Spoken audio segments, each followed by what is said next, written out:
forward. Ritesh Idnani, MD and CEO of Firstsource Solutions, is now joining us to talk more about the numbers. Ritesh, given your constant currency yearly revenue decline, minor decline, but there is a decline for the 9-month period, your revised guidance now stands at 0.5 to 1.5% constant currency, which implies 5% constant currency for full year. Are you expecting a bumper Q4? Is the guidance a bit on the higher side, optimistic?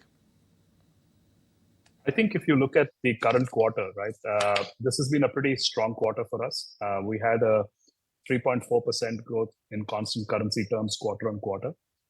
And as you might have seen our commentary, we had said that we expect the second half of the year to be stronger after a flattish first half.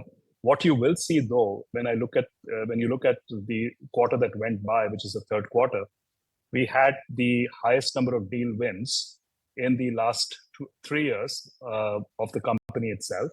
And we also exited, despite the deal wins, we exited quarter 3 with the highest ever pipeline in the history of the company. Both of these bode well in terms of how we see Q4 also playing out.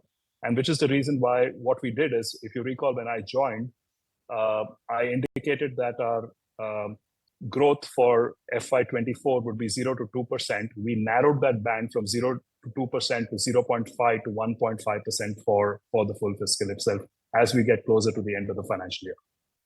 Okay, so you're sticking to your guidance, but I want to specifically talk about the BFSI segment, because after a few quarters, we had seen a bit of a jump in second quarter, but in Q3, it's declined again. How should we read into the demand trends from BFSI?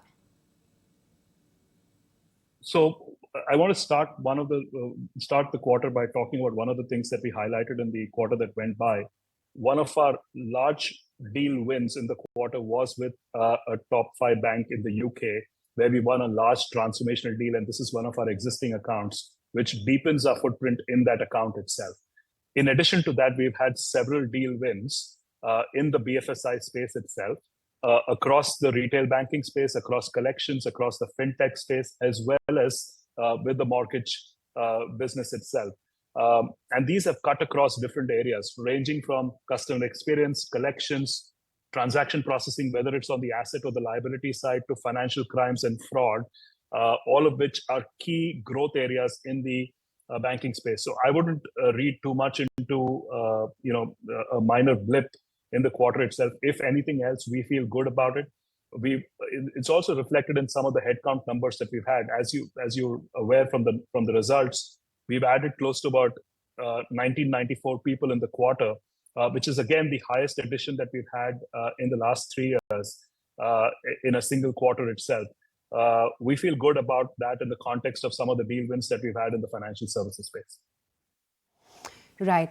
So lastly, what's the growth outlook then for FY25, and will it be a year of slow recovery or sharp pent-up demand rebound?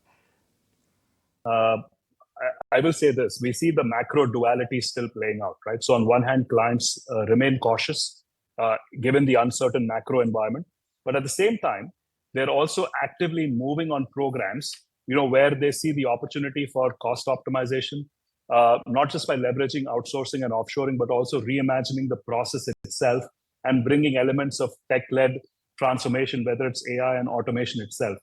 Our opportunity as a firm and as a business is to size that opportunity and continue to engage with them, both our existing clients as well as new logos, with solutions that create value.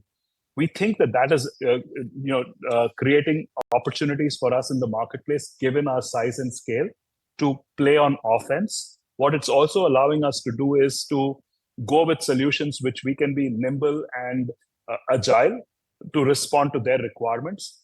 The proof of the pudding, in some senses, I would leave you behind with 3 data points, right? Obviously, the strength of our deal wins is one data point, but the fact that we've now had 2 consecutive quarters of headcount addition, in some sense, is a lead indicator of the strength of our executable order book, despite the macro duality. And the third piece of it is the fact that we've exited the quarter also with the highest pipeline ever in the history of the company. I think these are all lead indicators of how we think FY25 is likely to play out.